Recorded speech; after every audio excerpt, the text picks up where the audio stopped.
তো ভাইয়ার তোমরা সবাই কেমন আছো? তোমাদের কাছে একটা ছোট্ট একটা নিউজ আজকে একটু প্রকাশ করি।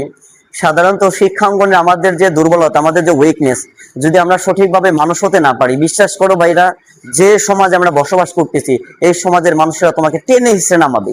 এই জন্য তো বাংলাদেশের জাতীয় খেলা হাডুডু, তুমি যত উপরে উঠতে চাইবা তোমাকে তত টেনে নিচে নামাবে। এই কারণে নিজেকে ওইভাবে প্রুভ করো যাতে সমাজের মধ্যে, দেশের মধ্যে তুমি ওইভাবে নিজের কর্তৃত্বকে বজায় রাখতে পারো। হক, ইনসাফ এবং দেশের সার্বভৌমত্ব রক্ষার জন্য তুমি কাজ করতে পারো। যদি তুমি নিজেকে প্রুভ করতে না পারো তুমি ব্যর্থ। যদি আমি নিজেকে প্রুভ করতে না পারি আমি ব্যর্থ। যদি আগামী এই প্রজন্ম জিএনজিরা যদি না পারে, জিএনজিরা ব্যর্থ। এই কারণে ভাই, এখনই সঠিক সময় নিজেকে গড়ার। সাধারণত তোমাদের একটা জিনিস নিয়ে শেয়ার করি, তাহলে তোমরা বুঝতে পারবা। সাধারণত একটা মানুষ বেঁচে থাকে 60 ইয়ার্স অ্যাভারেজে, কারণ আমাদের হুজুর পাক সাল্লাল্লাহু আলাইহি ওয়াসাল্লাম বেঁচে ছিলেন 63 বছর। তো সাধারণত আমাদের হায়াতের আয়ুটা একটু কম, কিন্তু এই এই উম্মতের মর্যাদা সবচেয়ে বেশি। সাধারণত আমরা 60 বছর হায়াত পাই, এটা ধরে নাও, এভারেজে ধরে নাও। আল্লাহ যাকে হায়াত দেন তিনি আরো বেশি পান। তো 60 বছর এভারেজে আমরা হরা মাসায় পেয়ে থাকি, যদি আল্লাহ সুবহানাহু ওয়া তাআলা আমাদের দিয়ে থাকেন তাহলে। তো 60 বছরের মধ্যে একটু তোমরা কল্পনা করো, একটা মানুষ দিনে কয় ঘন্টা ঘুমায়। যদি তোমরা এভারেজে ধরো, দেখো একটা মানুষ, সাধারণত আমরা 60 বছর বাঁচি, একটু তোমাদের ক্যালকুলেশনটা করাই। 60 ইয়ার, সাধারণত আমরা 60 বছর বেঁচে থাকি। একটা দিনে কয় ঘন্টা? একটা দিনে হচ্ছে 24 ঘন্টা, 24 আওয়ারে একদিন, ওয়ান ডে। তো সাধারণত ভাইয়ারা একদিনে আমরা কত ঘন্টা ঘুমাই? এভারেজে 6 ঘন্টা ঘুমাই। 6 ঘন্টা মানে কি? 4 6 24, মানে 4 ভাগের 1 ভাগ আমরা ঘুমিয়ে থাকি। একটু মানে ডিপলি থিঙ্কিং করো ভাইয়ারা। একদিনের 4 ভাগ, 4 6 24, 6 12 18 24। সাধারণত আমরা দিনের 4 ভাগের 1 ভাগ ঘুমিয়ে থাকি, তার মানে 3 ভাগ জেগে থাকি সচরাচর। তার মানে আমরা এখান থেকে যদি আমরা দিনের 1 ভাগ যদি আমরা 6 ঘন্টাকে মাইনাস করি, তাহলে 60 এর যদি আমরা অর্ধেক মাইনাস করি, মানে 1 ভাগ, দেখো 15 30 45, এই যে 60 বছর, দেখছো? এটা হলো ইয়ার। তো সাধারণত এই 4 ভাগের 1 ভাগ আমরা ঘুমিয়ে থাকি, তার মানে কি 15 বছর আমরা ঘুমাই। তুমি কি কখনো কল্পনা করছো ভাই? আমি নিজেও কল্পনা করি নাই। আমি তো মানে জিনিসটা শুনে অবাক হয়ে গেছে। আসলেই তো আমি তো এরকম কখনো ভাবি নাই। 15 বছর আমি ঘুমিয়ে থাকি। Can you imagine that?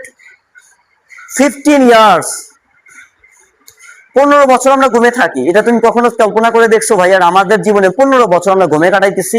আচ্ছা, এটা তো গেল। তা থাকে কত বছর? থাকে আমাদের, যদি 60 থেকে যদি আমরা 15কে মাইনাস করে দেই, তাহলে আমাদের থাকে হলো 45 ইয়ার্স, তার মানে কি 45 বছর।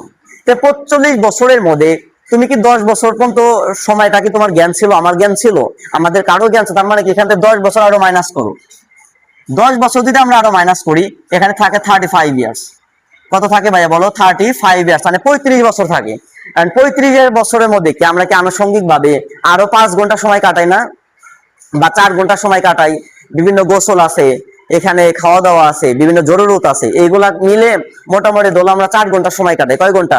4 ঘন্টা যদি হয় তাহলে 4 6 24, তাহলে একদিনকে যদি 6 ভাগে ভাগ করা যায়, এখানে আমাদের আছে 35। এই 35-এর মধ্যে 6 ভাগ মাইনাস করো, তাহলে কি 6 6 36, তার মানে কি 6 বছর, মানে 6 বছরও মাইনাস হয়ে গেল।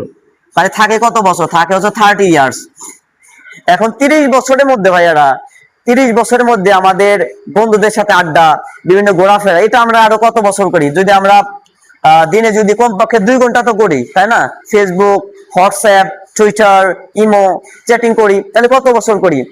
দিনে যদি মোটামুটি 2 আর 3 ঘন্টা তো করি, 3 ঘন্টা ধরলাম, তাহলে 3 8 24, তার মানে 24কে 8 দ্বারা ভাগ করবো। তাহলে এটা যদি আমরা 8 দ্বারা ভাগ করি, তাহলে 8 3 8 24, 4 8 32, 4।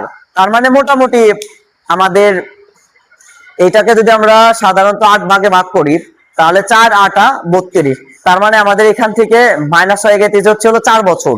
4 বছর মানে 3.5 বছর, তার মানে কি প্রায় 27 বছর, 5 ইয়ার। দেখো ভাই, 27 বছর 5 ইয়ার, এই পর্যন্তর মধ্যে আমরা কত সময় আরো নষ্ট করছি। আনুষঙ্গিক যদি আরেকটু ধরি 2 বছর দিই, তাহলে মানে 25 বছর। তাহলে ভাইয়া দেখো, এই 25 বছর তোমাকে নিজেকে ইমপ্রুভ করার সময়, আমাকে ইমপ্রুভ করার সময়। যদি এই 25 বছর যদি আমরা টাইমটাকে যদি অবহেলা করি তার বাদেও, তাহলে কেমনে আমরা আগামী সমাজের কর্ণধার হব? কেমনে আমরা আগামী সমাজের নেতৃত্ব দেব? তার জন্য ভাইয়েরা, শিক্ষা মানুষকে শুধু সচেতনতা বোধ বাড়ায় না, শিক্ষা মানুষকে নৈতিকতা শেখায়, শিক্ষা মানুষকে উন্নতির শীর্ষে নিয়ে যায়, শিক্ষা মানুষকে নৈতিকতা, তাদের সুশিক্ষা ব্যবস্থাপনার জন্য নতুন আইডিওলজিকে কাজে লাগে, নতুন ব্যবস্থাপনায় কাজে লাগে, তারা সমাজে অনেক বিলং করে। এই জন্য এখনই সময় নিজেকে ইমপ্রুভ করার। আমরা পরিশ্রম করব, আমরা হার্ড ওয়ার্কিং করব, আমরা জীবনের শেষ পর্যন্ত আমরা পরিশ্রম করব। তার জন্য তো আল্লাহ সুবহানাহু ওয়া তাআলা প্রথমে যখন কোরআন নাযিল তখনই বলছে ইকরা বিসমি রাব্বিকাল্লাযী খালাক, in the name of your Lord who has created you, who has created all over the world. আল্লাহ সুবহানাহু ওয়া তাআলা মানে প্রথমেই বলছে পড়ো, তোমার রবের নামে পড়ো। তার মানে কি প্রথমে এসে পড়ো, তার মানে আমাদের পড়তে হবে। পড়ার ক্ষেত্রে কোনো গাফিলতা নাই, পড়ার ক্ষেত্রে কোনো ধরনের অলসতা নাই, আমাদের পড়তেই হবে। এবং 5 ওয়াক্ত সালাত আমাদের দিনে পড়তে হবে, 5 টাইমস সালাত ইন এ ডে, এভরিডে। সাধারণত প্রতিদিন আমরা 5 ওয়াক্ত সালাত আদায় করি। যদি 5 ওয়াক্ত সালাত আদায় না করতে পারি, মনে রাখবা ভাই আমরা শয়তানের ধোকায় আছি। এখন আমাদের উচিত সচেতনতা বোধ বাড়ানো, আমাদের উচিত নতুন নৈতিকতা, দেশের সার্বভৌমত্ব রক্ষা এবং দেশকে এগিয়ে নেওয়ার জন্য উন্নত শিক্ষা নিজেরা গ্রহণ করব, অন্যকে গ্রহণ করে উৎসাহিত করব। তো এই হলো আজকে আমাদের ক্লাসের ডেফিনেশন। সাধারণত আমরা যদি এইভাবে সময়টাকে একটু গুছাই নেই এবং অপচয় সময়টাকে যদি আমরা কাজে লাগাতে পারি, নিশ্চয়ই আমরা সফল হব। আর আল্লাহ অবশ্যই আমাদেরকে তার মনোনীত যে ধর্ম ইসলাম সেটা পেয়ে আমরা অবশ্যই আমরা ধন্য এবং আল্লাহর কাছে শুকরিয়া, আলহামদুলিল্লাহ। Thank you so much.